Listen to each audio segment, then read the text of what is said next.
Kenapa saya angkat telepon? Karena yang nelpon adalah Laura. Ya, dia menggunakan telepon dari yayasan tadi sebentar. Ada perlu sama saya. Jadi mohon maaf tadi saya langsung tinggalkan.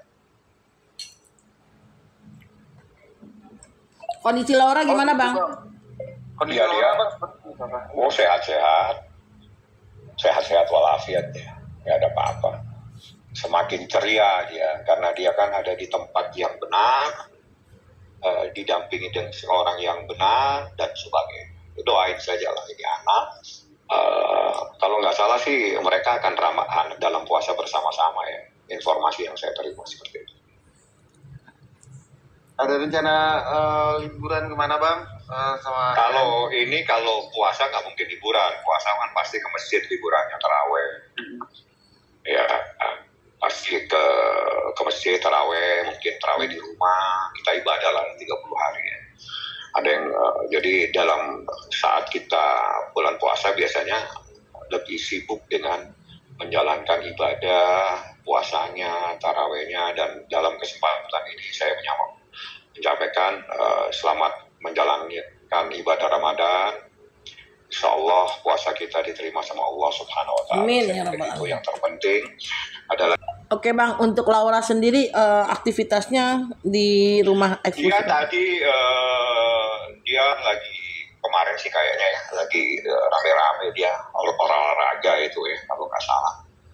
Jadi olahraga yang saya terima fotonya ada olahraga dan sebagainya. Doain saja lah ya. Apalagi ini di besok Insya Allah sudah mulai kita menjalankan awal Ramadan. Kita doakan semua. Saya juga minta maaf semua sama teman-teman media kalau ada kesalahan apapun. Mungkin kadang saya di WA kadang nggak menjawab karena saya dalam keadaan sidang. Setelah itu baru saya jawab dan sebagainya. Itu yang harus saya ucapkan sekarang.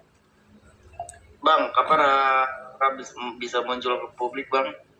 Itu harus izin Nikita. Saya nggak berani ngomong. Kalau Nikita izinkan, pasti bisa tampil ke publik. Tapi kalau Anda lihat video-video Nikita atau mungkin di Instagramnya, itu kan dia sudah berduaan sama Nikita. Dia dengan adik-adiknya, dan juga dengan Mahir, dan juga dengan Bintang. Artinya dia sudah go publik lagi. Dan itu pun harus izin. Kalau Nikita tidak mengizinkan, tidak bisa.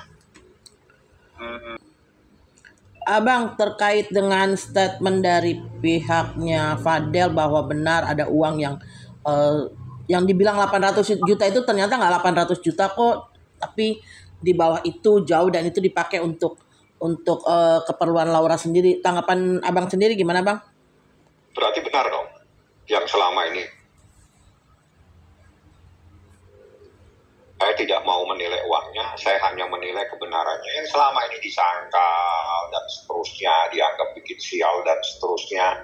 Terbukti bahwa justru ada uangnya seorang anak kecil, ada dikelola. Itu saja, saya nggak akan membahas nilainya, tapi saya mau mencoba membahas tentang kejujuran dan kebenaran. Kejujuran itu penting dalam hidup, kebenaran itu penting supaya kita itu tegak lurus dalam menjalani kehidupan. Itu adalah pengakuan dan itu adalah sebuah petunjuk, bukti adanya sebuah kebenaran apa yang disampaikan oleh Nikita Mirzani yang selama ini. Soal nilai saya tidak mencampuri karena itu persoalan lain, tapi yang terpenting apa yang disampaikan Nikita Mirzani itu benar. Dan itu sudah dijawab sendiri yang selama ini selalu dibantah. Itu saja yang terpenting, dan Anda bisa menilai bagaimana seseorang bisa membantah tiba-tiba sekarang membenarkan. Anda bisa melihat seperti itu ya. Tapi Bang, yang penting kan dia itu sejak saya ambil alih dari rumah aman, saya minta secara resmi ke penyidik supaya dia ditaruh di bawah pengawasan, di bawah tanggung jawab Nikita Mirzani. Sejak saat itulah dia berubah. Dia kembali menjadi anaknya Nikita Mirzani seperti itu. Bang, soal uang tadi Bang, apakah akan ada sikap dari Nikita Mirzani nggak sih Bang terhadap statement kemarin itu? Kalau itu nanti tanya ya. Saya pikir sebentar lagi bulan puasa kita ibadah saja dulu ya. Saya nggak mau nanggapin itu. Dia dalam keadaan sehat. Alhamdulillah sehat-sehat walafiat seperti itu. Artinya dari pihak Niki sendiri sampai bulan puasa ini tidak akan membuat laporan atau apa ya? Enggak, dia mau ibadah saja lah ya. Kita mau ibadah semua, tapi hal-hal yang sudah terjadi kalau memang ada proses yang harus kita lalui, kita harus laksanakan. Oke, abang menanggapi bahwa Bang Rasman katanya juga mau melaporkan Laura, gimana tanggapan abang sendiri, Bang? Itu siapa yang ngomong? Kabarnya. Enggak, maksudnya yang bicara ini siapa? Kalau yang bicara itu advokat, saya akan menanggapi. Kalau enggak, saya enggak akan menanggapi. Oke, Bang. Abang R, Bang, Abang R. Apa? Jadi kalau legalitasnya, kuasa hukum itu ada legalitasnya. Misalnya ada berita acara sumpah, ada dan sebagainya.